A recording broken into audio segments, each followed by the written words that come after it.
Lundi 26 janvier 2026, très chers abonnés, bienvenue à cette nouvelle session des décryptages sur WAB Info Télévision. Vous savez, WAB Info, c'est l'une des rares chaînes d'actualité, en tout cas, qui vous met au parfum de l'actualité, aussi bien politique que dans d'autres domaines. Donc aujourd'hui, une fois de plus, nous sommes heureux de vous savoir très nombreux actuellement en train de nous suivre pour cette session de décryptage sur WAB Info Télévision. Alors, on va se consacrer intégralement sur les questions liées à la politique et à la guerre en République démocratique du Congo, notamment au nord et au sud Kivu. Également, nous allons devoir parler en long et en large, n'est-ce pas, de cette visite, de cette nouvelle visite du président Tshisekedi. Nous sommes au Congo-Brazzaville où le président congolais s'y est rendu, n'est-ce pas, pour aller rencontrer en tête-à-tête son homologue brazzavillois Denis Sassou Nguesso. Donc les deux hommes se sont entretenus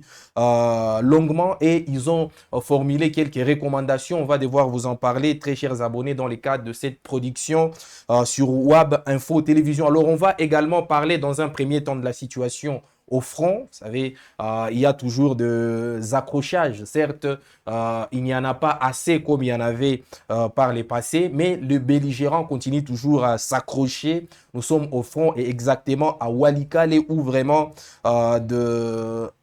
de bombardements sont signalés de ces côtés-là. Donc, on va devoir vous faire le point de ce qui se passe réellement à Walikale. Et alors, on va également parler de la décision du gouvernement de la République démocratique du Congo de se tourner maintenant vers Goma et Bukavu après avoir effectué son retour, n'est-ce pas, à Uvira. Donc, Goma et Bukavu sont maintenant, n'est-ce pas, le cible du gouvernement congolais qui annonce d'ailleurs que un retour progressif de l'autorité de l'État est en cours, très chers abonnés. Voilà, donc c'est sur quoi nous allons devoir débattre avec vous dans les cadres de ces WAP décryptage, très chers abonnés, et nous espérons que vous serez là, comme vous le faites toujours, en train de réagir. Dites-nous à partir d'où vous nous suivez et ce que vous pensez par rapport, n'est-ce pas, à ces différents sujets d'actualité. Merci beaucoup d'être là et surtout, merci beaucoup de nous prendre diffusion en cours. Alors, je vous ai dit, très chers abonnés en liminaire, que nous allons devoir parler, n'est-ce pas, de la situation au front, puisque selon une dépêche nous faite par certains de nos confrères et nos sources sur place, nous sommes là à Walikale. Il y a eu des bombardements signalés, notamment sur des positions de l'AFC M23. Ces bombardements-là sont venus, selon nos sources, de FRDC à travers notamment des frappes aériennes. Nous sommes là en Petit et à Minjenje. Donc, ce sont ces positions-là de M23 qui ont été ciblées par le FRDC. Petit et Minjenje, nous sommes à Walikale. Alors, les forces armées de la République démocratique du Congo intensifient la pression militaire sur le rebelle de l'AFCM 23. Selon cette source, dans les territoires de Walikale, au nord Kivu, en recourant à des frappes aériennes pour localiser et neutraliser leur position stratégique. Le samedi 24 janvier, tard dans la soirée, un drone d'attaque des FARDC a bombardé la position de l'AFC M23 en Petit et à Minjenje, dans la localité de Banakindi, groupement de Kisimba en territoire de Walikale. Ces deux agglomérations sont considérées comme de principaux bastions de l'AFC M23 dans la zone autour de la cité stratégique d'Empinga. Alors, selon les sources locales, toujours qui ont essayé un peu de relayer cette information, les drones militaires ont d'abord survolé l'espace aérien de la localité de Banakindi aux environs de 18 heures locales avant de larguer plusieurs bombes sur les positions de l'AFC M23. Petit, situé à seulement 18 km d'Empinga, abritait une importante base logistique de l'AFC M23. Donc, selon cette source que nous venons dont nous essayons un peu de vous lire les rendus, les drones de FRDC ont envoyé plusieurs bombes, ont largué plusieurs bombes aux positions de l'AFCM 23, là où l'AFCM 23, n'est-ce pas, les positions qui servaient de base logistique à l'AFCM 23. Donc, si on essaie un peu de comprendre l'essence même de cette information, c'est que les drones de FARDC sont partis bombarder les différents matériels de guerre et différents même munitions de l'AFC M23. Nous sommes là en Petit et à Minjenje, puisqu'il s'agit là de bastions qui servaient, n'est-ce pas, de base logistique pour l'AFC M23. Alors, ces nouvelles frappes interviennent seulement 24 heures après le bombardement des Bouléoussa dans le groupement de Ikobo, où une autre position de l'AFC M23 a été complètement détruite par l'armée congolaise. Avec ces opérations aériennes successives, les FARDC semblent vouloir affaiblir davantage les capacités opérationnelles de l'AFC M23 et prévenir toute tentative de progression de l'AFC M23, bien évidemment, vers d'autres localités stratégiques du territoire de Walikale. Donc, vous comprenez, très chers abonnés, que malgré les cessez-le-feu qui a été consenti par les deux parties lors de pourparlers des Doha, mais également lors des accords de Washington entre la RDC et le Rwanda, les frappes continuent, les escarmouches continuent. Jusqu'à maintenant, on n'a pas encore, n'est-ce pas, vécu ces cessez-le-feu tels que promus par ces différents instruments. Jusqu'à maintenant, il y a toujours des affrontements isolés de part et d'autre, au point qu'il est aujourd'hui difficile de parler d'un quelconque cessez-le-feu. Alors, j'étais en train de vous parler de ces localités, Lampeti et Minjenje, où les M23 ont installé, n'est-ce pas, leur base logistique. Donc, l'intention, ou disons, l'essence même de ces bombardements venant des drones des FARDC, c'est justement pour, n'est-ce pas, épuiser, pour détruire, n'est-ce pas, les munitions de l'AFC M23. Voilà donc pourquoi les FARDC continuent de pilonner ces différentes positions de l'AFC M23. Alors, on ne sait pas à l'instant le bilan même de ces bombardements-là. Il n'y a pas eu de communiqué quant à ça et nos sources sur place n'ont pas encore suffisamment d'informations. On va vous revenir après avec maintenant le bilan pour que vous sachiez, n'est-ce pas, très chers abonnés, où est-ce qu'on en est et combien il y en a eu de victimes dans ces nouveaux bombardements-là de l'AFC, disons de FARDC sur des positions de l'AFC M23. Alors, à Uvira également, où il y avait un terrible front, mais qui n'existe quasiment plus, puisqu'il y a maintenant une certaine accalmie.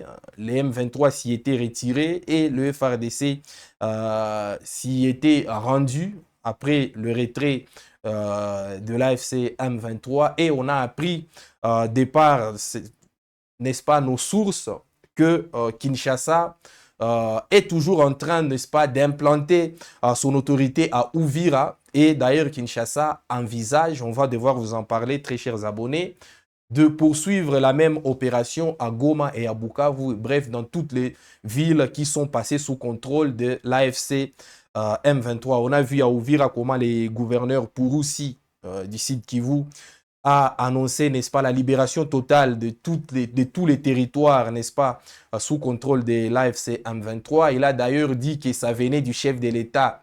Il a dit que c'est le chef de l'État, Félix Tshisekedi, qui lui a dit, n'est-ce pas, d'aller dire à la population que la libération totale, c'est la situation actuelle à Uvira. La situation actuelle à Uvira, c'est celle-là.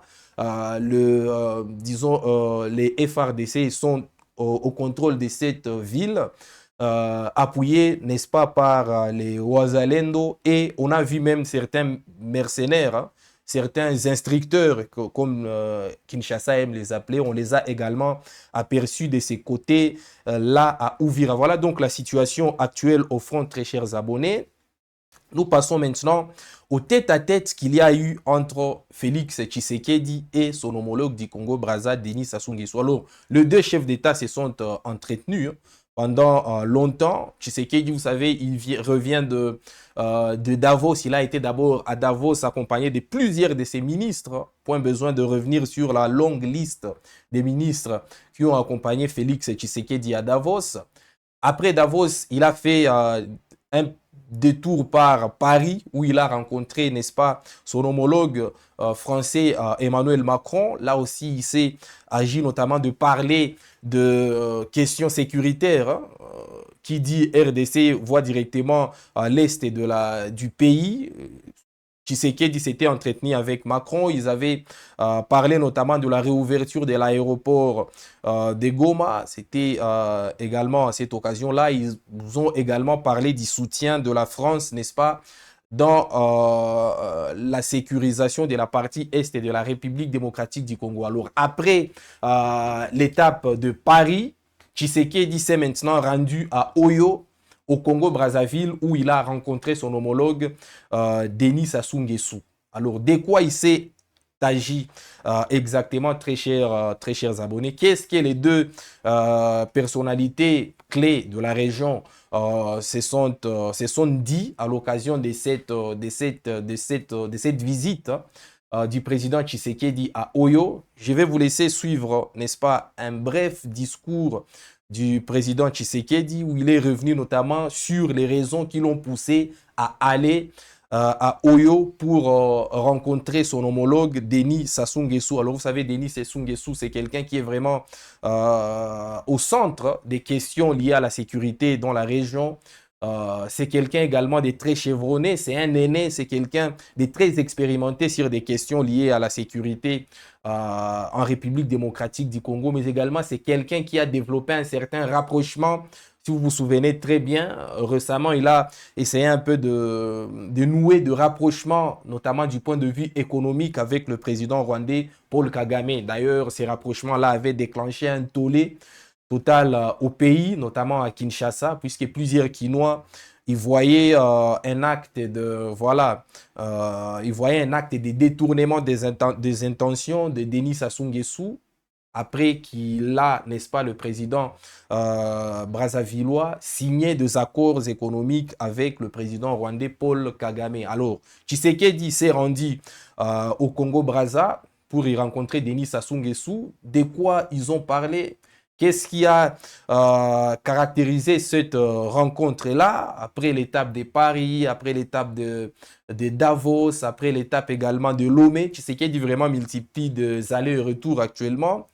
Et on vient de l'apprendre qu'à l'instant même, il serait en train d'atterrir vers Kananga, où il ira, n'est-ce pas, inaugurer une université sur place, l'université de Kananga. Donc, Tshisekedi était à Brazzaville. De quoi il s'est agi exactement? Je voulais suivre, n'est-ce pas, les discours de Félix Tshisekedi, puis on revient pour plus de décryptage après. C'est un aîné de la région, un chef d'État qui est très influent dans la région. Il était donc normal que je vienne le briefer sur le développement des événements en République démocratique du Congo, ce qui est tout à fait normal. À l'Est, il y a la guerre, une guerre injuste et barbare qui nous est imposée. Il y a des processus de paix qui ont été engagés et pour lesquels d'ailleurs les protagonistes se sont aussi engagés, mais qui ne sont pas respectés par certains. Voilà donc, après, n'est-ce pas, des échanges, entre Denis Sassou Nguesso et Félix Tshisekedi, le président congolais, comme vous venez de l'entendre, il a fustigé une guerre qu'il juge injuste et barbare imposée à son pays. Ce sont les mots utilisés par Félix Tshisekedi, après, n'est-ce pas, les échanges qu'il a eus avec le président brazzavillois, donc le président Tshisekedi, qui a séjourné dans la ville de Oyo, en République du Congo, où il a été reçu le samedi 24 janvier 2026 par son homologue congolais Denis Sassou Nguesso.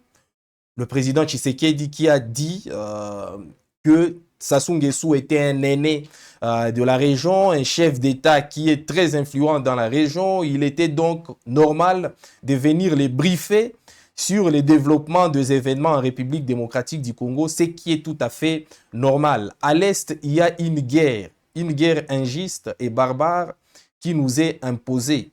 Il y a des processus de paix qui ont été engagés pour lesquels d'ailleurs les protagonistes, se sont engagés, mais qui ne sont pas respectés par certains.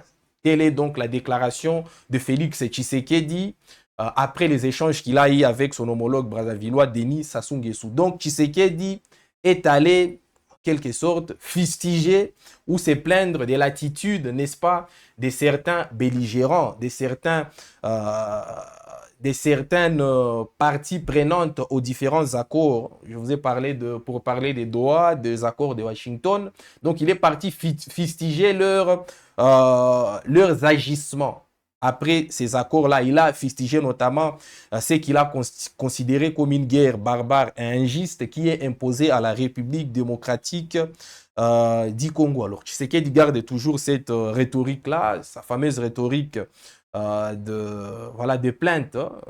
Il fustige tout le temps la réaction même de certains partenaires de la RDC à différents accords. Alors, il fustige également le fait que les parties prenantes aux différents instruments déclenchés pour, n'est-ce pas, aboutir à une solution diplomatique en République démocratique du Congo ne respectent pas du tout les cessez-le-feu. Alors, on ne sait pas si le cessez-le-feu est violé du côté congolais ou du côté de l'AFCM 23. En tout cas, c'est très difficile. L'AFCM 23 qui communique régulièrement sur la violation du cessez-le-feu par, n'est-ce pas, Kinshasa. Et pendant ces temps, si on essaie un peu de prêter foi aux mots du président Tshisekedi, on se rend plutôt compte que lui aussi est en train de se plaindre, n'est-ce pas, du non-respect du cessez-le-feu par l'AFCM 23 en l'occurrence. Et Paul Kagame également. Alors, on ne sait pas qui a raison, qui a tort. On se rend juste compte que finalement, tout le monde est en train de tirer la couverture de son côté. Puisque je venais de vous parler, n'est-ce pas, des bombardements qu'il y a eu à Walikale, des bombardements qui auraient été menés par les FRDC. Et pendant ces temps, la FCM 23 continue toujours, n'est-ce pas, de se plaindre des interminables violations des cessez-le-feu par, n'est-ce pas, Kinshasa. Alors, on ne ssait pas où c'est passé, on ne sait pas qui dit réellement la vérité, on ne sait pas non plus si la vérité vient de Tshisekedi ou de l'AFC M23. À l'heure actuelle, c'est très difficile, n'est-ce pas, de savoir qui dit réellement la vérité. Alors, vous êtes nombreux en train de nous écrire, hein. C'est le cas de Armel Kassonga qui dit « Bonne arrivée, mon président ». Alors, on ne sait pas, il fait allusion à quelle arrivée, puisque Tshisekedi sera à Kananga, où il inaugurera une université sur place, l'université de Kananga. Alors, on ne sait pas si Armel fait allusion à l'arrivée de Tshisekedi à Oyo ou à l'arrivée de Tshisekedi à Kananga. Josué qui nous écrit « Bonjour papa ». Bonjour cher Josué, merci surtout de nous faire signe de votre présence. C'est le cas également de Dominique Bouicha qui nous dit « Bonjour ». Shadrach Kabwe qui dit « Bonjour, je vous suis depuis la ville de Lubumbashi, mon frère. Nous allons récupérer toutes nos localités occupées par l'armée rwandaise. » Shadrach Kabwe. Merci beaucoup très cher Shadrach pour votre contribution. Pour votre optimisme. Nous, on essaie justement de vous relater des faits sans pour autant plonger, n'est-ce pas, dans des tergiversations. Très cher Shadrach, merci beaucoup. Vous êtes vraiment un de nos abonnés les plus réguliers, les plus fidèles. Et on est toujours content de vous savoir, n'est-ce pas, aux côtés de nous. Alors, je vous ai dit, très chers abonnés en liminaire, que Kinshasa ne blague plus, Kinshasa ne s'en cache pas, Kinshasa espère, n'est-ce pas, récupérer les autres villes qui restent après que Kinshasa soit, n'est-ce pas, soit revenu, n'est-ce pas, à Uvira. Donc Kinshasa projette maintenant de récupérer Goma et Bukavu. Pourquoi nous sommes en train de le dire ainsi? C'est parce que Kinshasa a adopté une feuille de route. Telle a été d'ailleurs la décision ici du Conseil des ministres. Kinshasa a adopté ou veut adopter une feuille de route devant servir de guide aux différentes étapes de la restauration de l'autorité de l'État en priorité à Uvira. Alors, Uvira a déjà été récupéré par Kinshasa. Vous savez les contextes dans lesquels Uvira a été récupéré. La FCM 23 s'y était retirée délibérément, puis Kinshasa y est retourné. Alors, on parle d'une forte pression américaine qui a fait que la FCM 23 puisse se retirer, mais le M23 avait dit se retirer de Uvira de leur propre gré, sans aucune pression. Et donc, Kinshasa est retourné à Uvira et Kinshasa envisage, n'est-ce pas, retourner également à Goma et à Bukavu.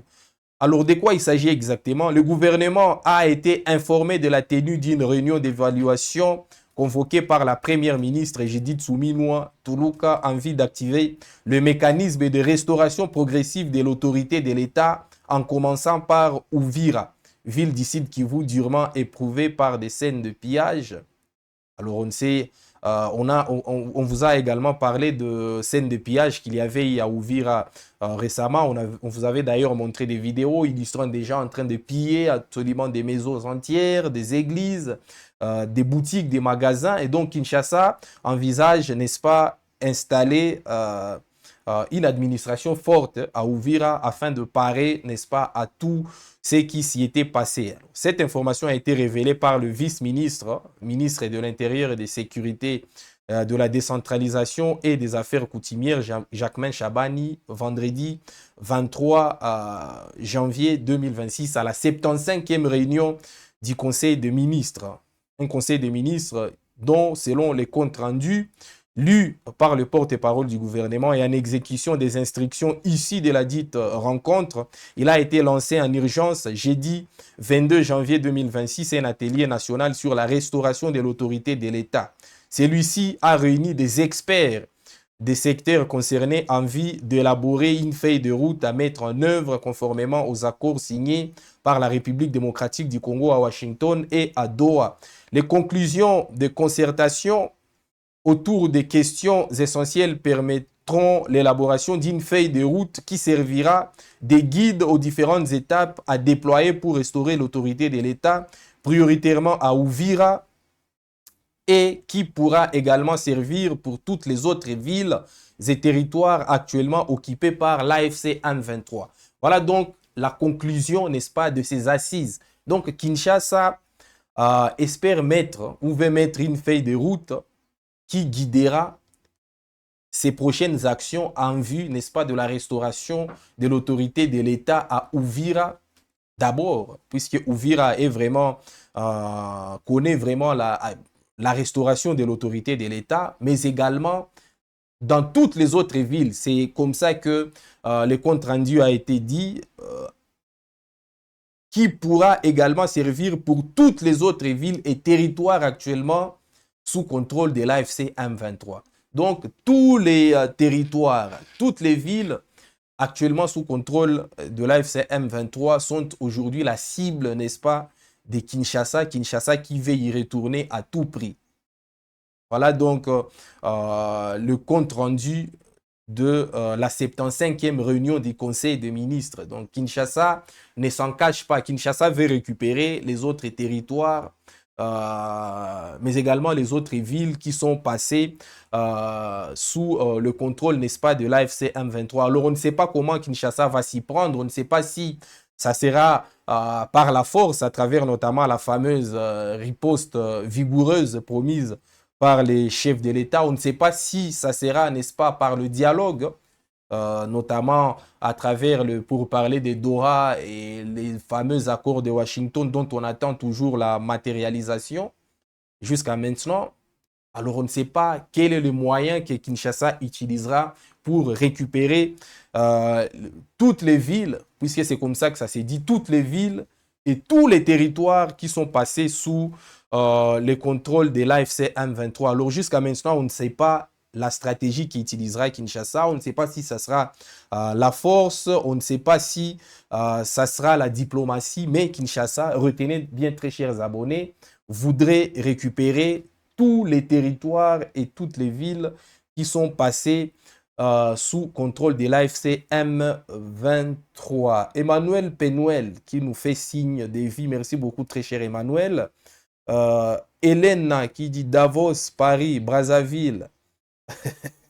Bitambola, Bitambola. Il fait sans doute allusion au voyage, hein, aux interminables voyages du président de la République, Félix Tshisekedi, puisqu'il est parti de Davos. Il a été à Paris. Il était d'abord à Lomé avant d'aller à Davos. Davos, Paris, Paris, Brazzaville. Et maintenant, il va faire, n'est-ce pas, un voyage à l'intérieur du pays, à Kananga, où il ira, n'est-ce pas, inaugurer une université sur place. Donc, c'est ça la diplomatie agissante du président Tshisekedi. On ne le lui reproche pas. Mais quand même, il s'avère que c'est un très grand sportif, capable d'enchaîner autant de voyages sans pour autant se fatiguer. Alors, merci beaucoup, très chers abonnés. Vous avez été très nombreux. Vous avez été aussi vraiment très regardants par rapport à tout ce que nous avons dit dans cette émission, dans ces numéros de Web Décryptage. Merci beaucoup. Continuez de suivre le programme sur Web Info Télévision. Il y aura un journal télévisé, il y aura vraiment d'autres programmes qui vont devoir, n'est-ce pas, vous mettre au parfum de l'actualité en République démocratique du Congo. Merci beaucoup de nous avoir suivis et nous vous disons bon début de semaine et à très bientôt.